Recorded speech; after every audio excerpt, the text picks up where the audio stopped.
Eie. Aí estava previsto. Emerson.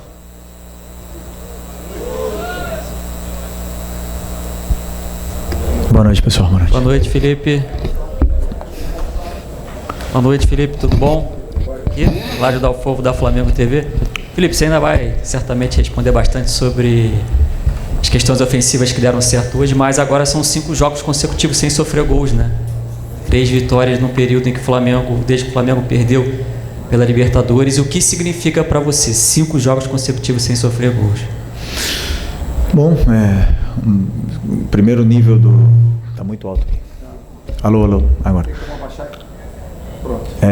Primeiro nível dos jogadores, que são muito bons. Depois a concentração, o comprometimento defensivo deles, que é muito... O nível de comprometimento e de estudos deles mesmo, né, com os próprios erros e com os acertos é muito alto.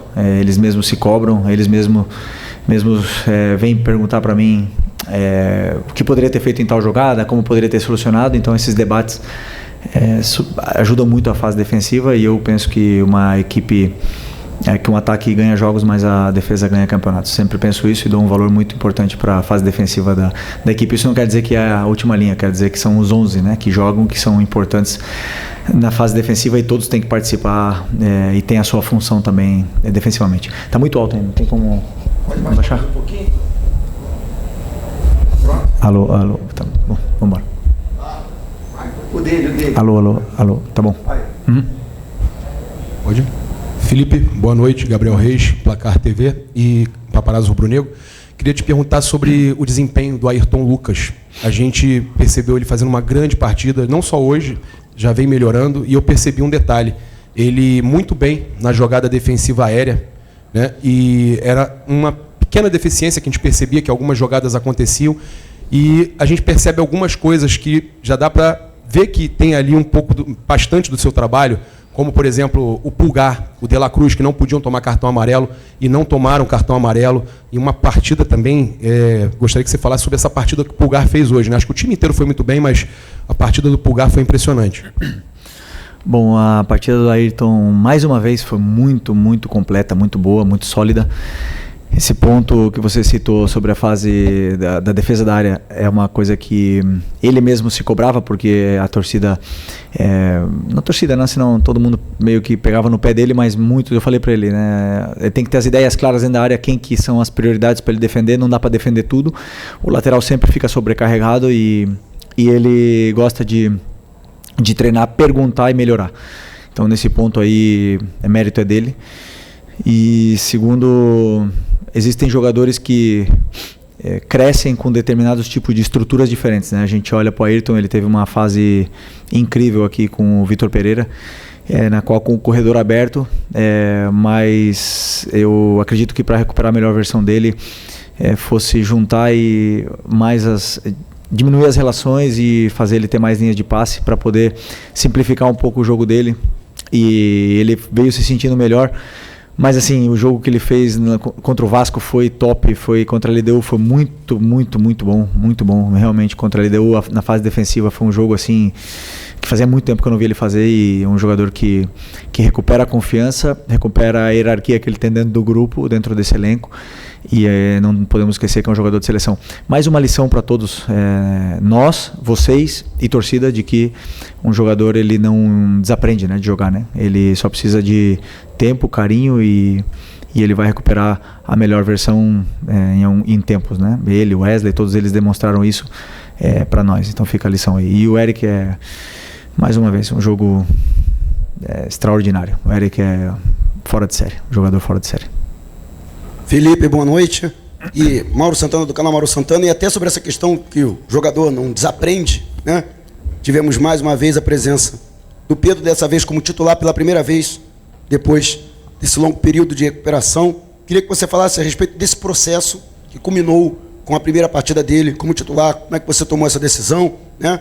E, lógico, o impacto dele, que já está brigando pela artilharia do Campeonato Brasileiro em tão pouco tempo que ele retorna depois de um longo período de inatividade, quando se esperava até mais dificuldade dele para tentar encontrar ritmo, né? A calibrar a pontaria, mas parece que passou 7 meses, né? Desse intervalo que ele volta a jogar futebol. Realmente, me parece que ele tenha ficado fora, né?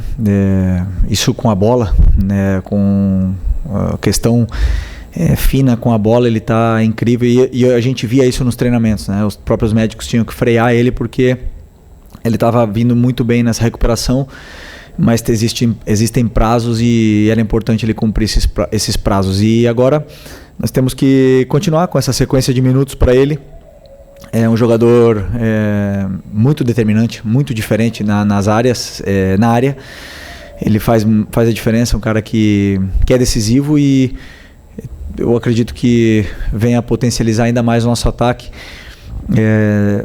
Tem o mesmo conteúdo que os outros jogadores em vídeo, porém no campo menos. Então existem alguns movimentos ainda que nós temos que automatizar mais para ele e para que a equipe possa entender a forma de jogar que ele tem.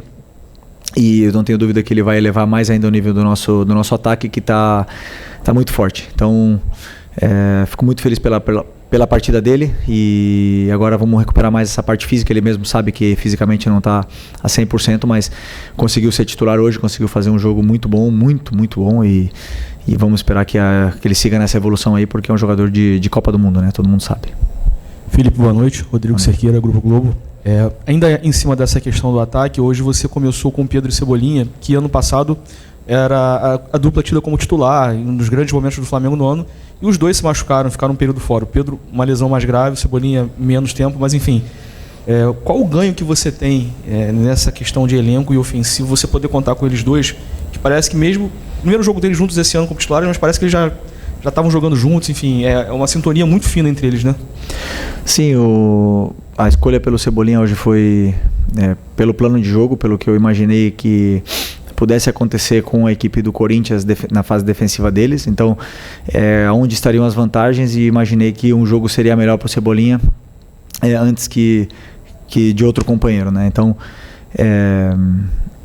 ele tem essa relação socioafetiva com o Pedro, que é muito boa, mas também com a Arrascaeta, e eles se entendem muito bem, né? Então, muitas das vezes o Pedro gosta de fazer um jogo mais associativo e ele é o cara que dá profundidade. Também o Michel faz muito bem isso aí e é muito bom ter todos esses jogadores disponíveis, né? O Cebola vem de uma lesão muito grave, a lesão mais grave de todas no futebol, e também outro jogador que parece que não sentiu, né, todo esse tempo parado.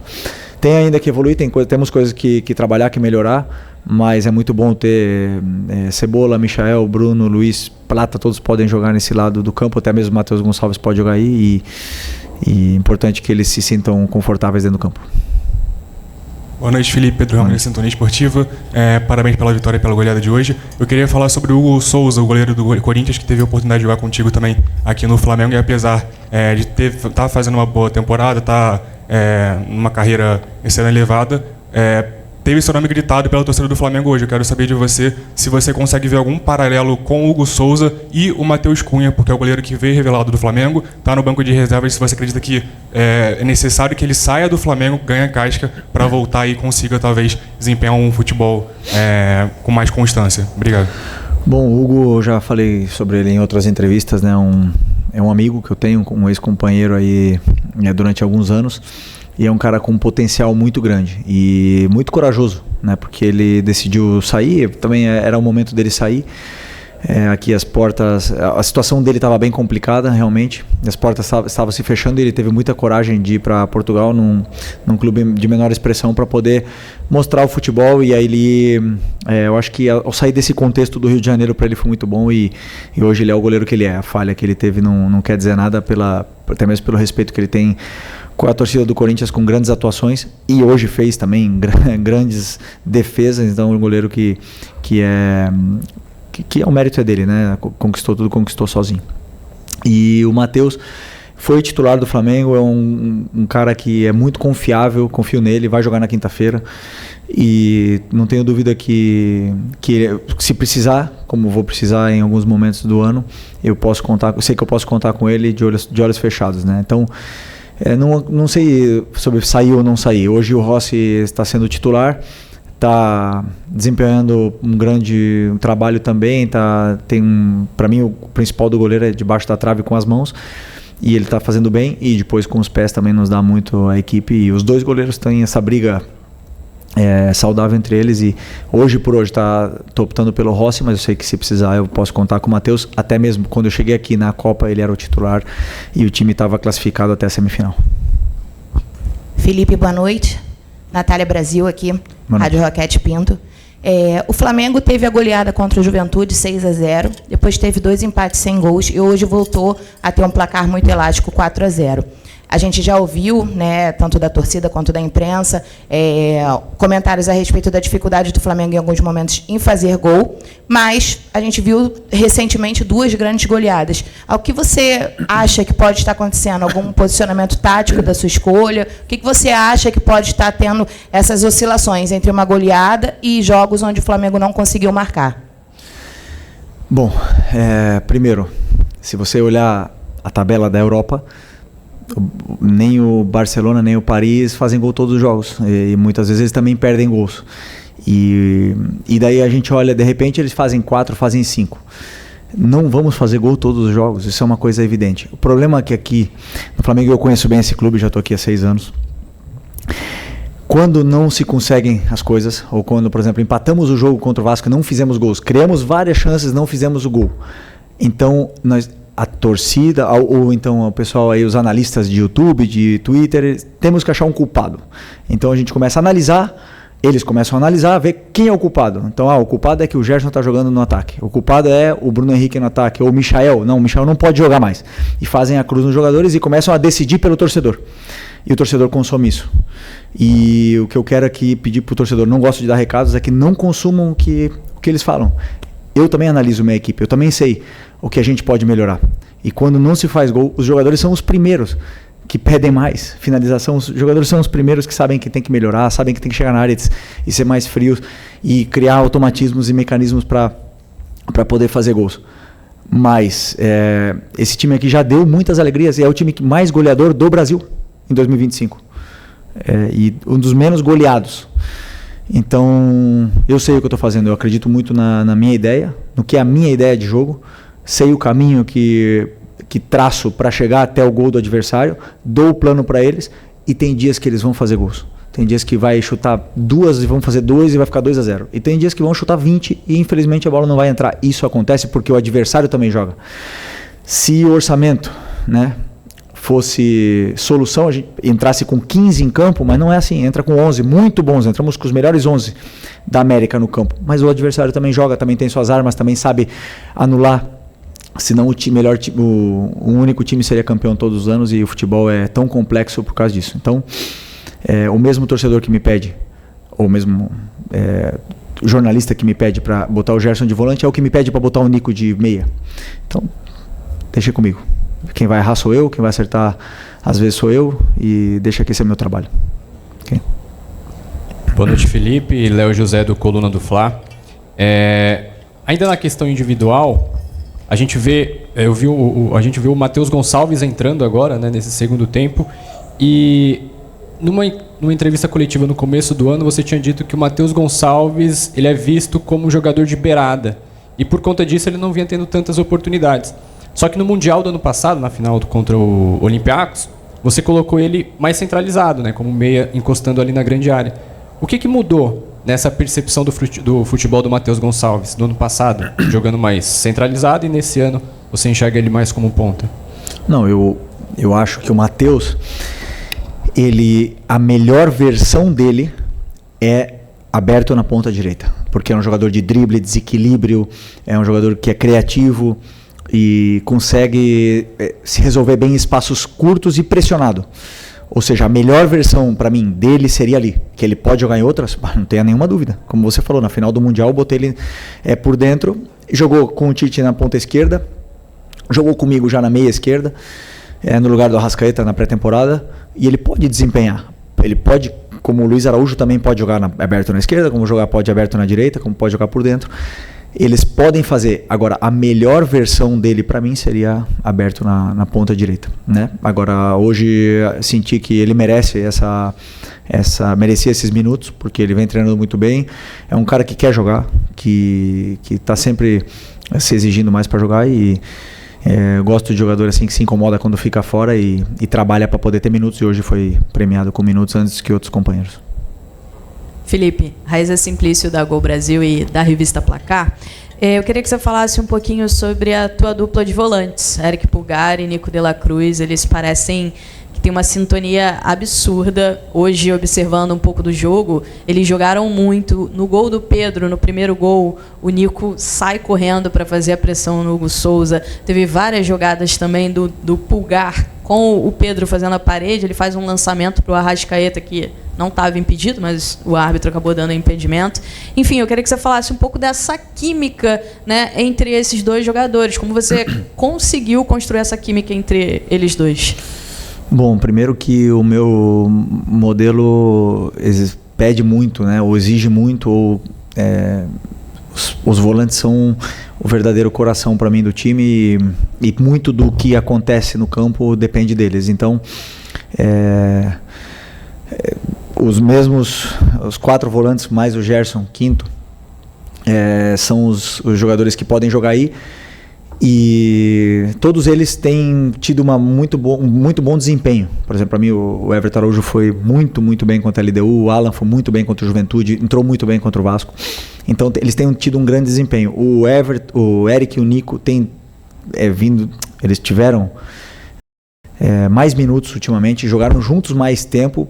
Portanto, eles desenvolveram dentro do campo essa química, porque o jogador vai se conhecendo, vai sabendo o que o companheiro faz, gosta e aonde ele gosta de se movimentar, e eles se entendem muito bem.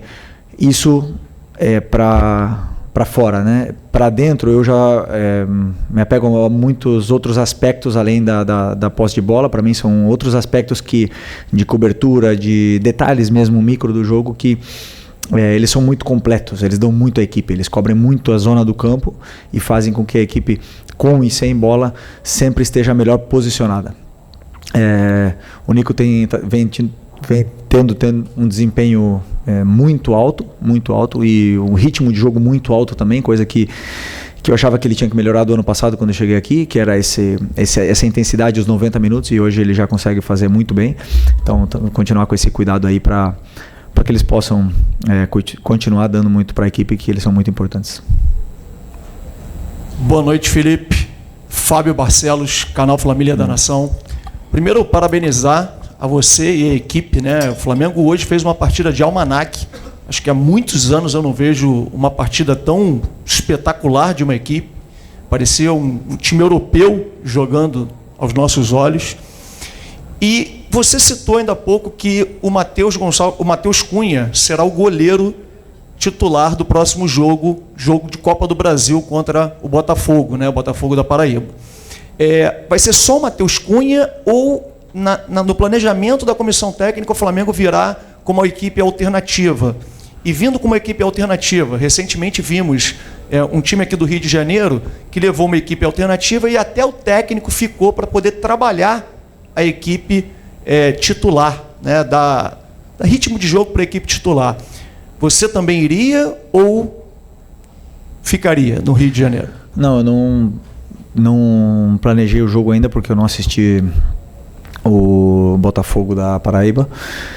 Então não sei muito bem ainda como eles jogam. Vou analisar a partir de amanhã e aí vou decidir o que eu faço perante a esse jogo, esse desafio que vamos ter pela frente. O Matheus eu vou colocar para jogar, o Rossi precisa de descanso e ele merece também jogar esse jogo, e os outros eu vou ver ainda, né? Tem outros jogadores que também merecem jogar, tem outros jogadores que têm que descansar, que estão numa sequência muito grande de jogos, mas com certeza eu vou né, para esse jogo, porque é muito importante para a gente também essa vitória na Copa do Brasil. Obrigado. Oi, Felipe, Sérgio Lobo. Um pouquinho do que o colega perguntou relacionado ao primeiro tempo do teu time, que eu acho que o jogo ficou definido ali. Uma atuação extraordinário do teu time, com uma pequena oscilação entre o primeiro e o segundo gol. Teve ali uma oscilação, o Corinthians deu o único chute ao gol, foi a defesa do Rossi. E aí eu já vi você falando aqui em algumas entrevistas coletivas que você, primeiro, tem que vencer o jogo. E depois, se possível, dar espetáculo. E o time saiu ovacionado pela torcida, esses 60 e tantos mil espectadores aqui do Maracanã, pelo menos 60 mil, ovacionaram a tua equipe quando desceu. É mais ou menos isso que você quer? O nível de atuação do primeiro tempo, com, se possível, dar a atuação, digamos, de gala que o time teve, com fazendo 3-0? O treinador sempre espera uma atuação de gala, um time concentrado, um time que domine, que seja pressionante, que faça gols. A gente sempre espera isso. Quando eu deito no travesseiro um dia antes do jogo, eu penso, poxa, tomara que amanhã seja a melhor atuação da nossa equipe, né? Sempre almejo isso e preparo isso. Sempre brinco com o meu auxiliar que até agora na prancheta ganhei todos os jogos, né? Sempre. Eu nunca perdi um jogo na prancheta. O problema é que no campo o adversário joga, as fichas se mexem e não é tão simples assim.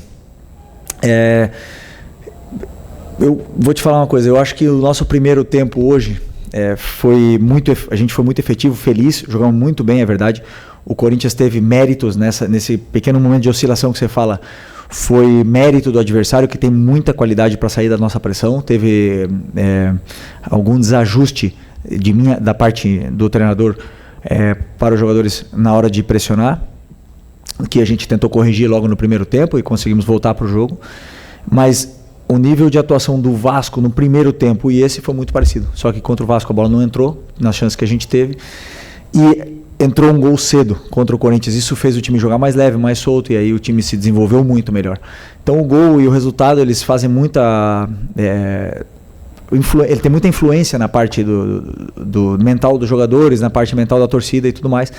Eu, como treinador, tenho que separar o resultado e ver o que foi feito de certo do que foi feito de errado e continuar evoluindo a equipe. E o resultado não pode me enganar nunca. E como eu falo para vocês, não me engana. Mas eu estou muito feliz, claro, com o que eu vi hoje no campo e espero que possa se repetir mais vezes. Felipe, tudo bem? Rafael Borghetti, repórter do canal Flavoz.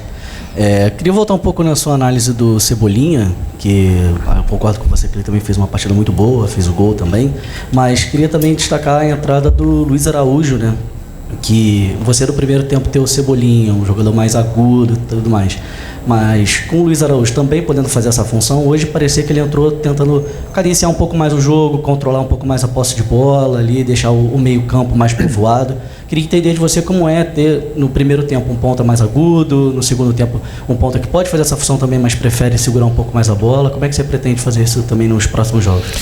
Obrigado. Não, eu acredito que quando o ponta, nós temos um ponta que joga aberto, como jogou o Cebolinha no primeiro tempo, esse jogador ele tem que ser determinante, ele tem que ser diferencial, a bola tem que cair no pé dele e o adversário tem que gastar 2 ou 3 jogadores para poder parar. É isso que eu espero de um ponta que joga aberto. E o que eu peço para eles, que eles sejam determinantes, que eles sejam agudos, que eles driblem, que eles façam a diferença, né? E o Cebolinha fez bem isso. Ele teve essa ousadia, ele conseguiu ir para cima, ele causou uma certa dificuldade para o lado direito do Corinthians, e com a ultrapassagem do Ayrton melhorou e ajudou ainda mais. Aliás, o gol começa com uma ultrapassagem do Ayrton, ele leva a marcação, libera o Cebolinha acaba finalizando e fazendo o gol. Então, para mim, são muito, muito importantes esses jogadores que são determinantes e decisivos, determinantes nesse 1 contra 1. E do Luiz Araújo. No segundo tempo eu coloquei o Luiz, porque o Luiz também é esse jogador que tem gol, tem assistência, tem um cruzamento com o pé natural, né? É diferente, então imaginei umas situações diferentes com o Luiz ali, além de que o Luiz treina muito bem e está entrando sempre muito bem, é um jogador muito, muito importante, então achei que ele fosse importante ele ter esses minutos aí, e foi importante para a equipe também. Felipe, boa noite. O companheiro aqui acabou até entrando um pouquinho nesse tema. Eu queria, por mais mal-humorado que pareça, queria falar um pouquinho sobre aquele período entre talvez os 15 minutos e o segundo gol do Flamengo. O que, na verdade, você tira daquele momento? Assim, você enxergou algum movimento do Corinthians? Não sei se Me pareceu um período que o Carrilho mudou um pouquinho o lugar onde ele pegava a bola, onde ele se posicionava.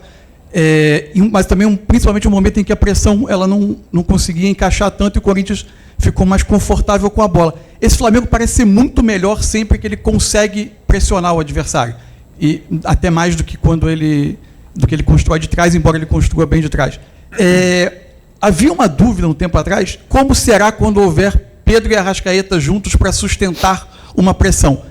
Você relaciona esse período alguma coisa à presença desses dois, ao movimento do adversário, e você tem alguma dúvida que o time é capaz de manter jogos de muita pressão com os dois fazendo essa primeira pressão do time? Não é a mesma coisa jogar com Pedro e Arrascaeta que com Bruno Henrique Plata e Michael, que são jogadores extremamente pressionantes, né? Então, isso, muitas das vezes, mesmo sem encaixar a pressão, jogadores pressionantes fazem e forçam o erro do adversário, porque eles não dão tempo para o adversário pensar e criar o jogo, ou se posicionar, né? Então, a característica do jogador, ele tem uma influência. Mas sobre esses minutos que você falou, foi uma mudança para mim desde o banco. Eu não assisti ainda o jogo, mas para mim foi uma mudança tática.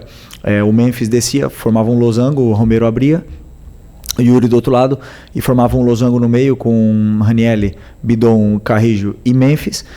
E isso sobrecarregou nossos volantes. Então eu não estava conseguindo dar a informação, porque é um pouco mais complexo, porque eram muitos jogadores envolvidos na solução desse problema.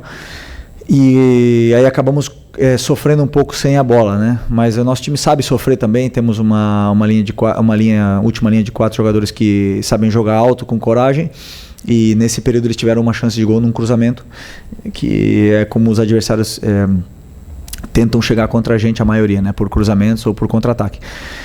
Então, é basicamente isso. Esse foi esse período aí curto que a gente conseguiu ajustar esse encaixe nesse losango do Corinthians, e aí eles já dificultaram novamente para poder jogar.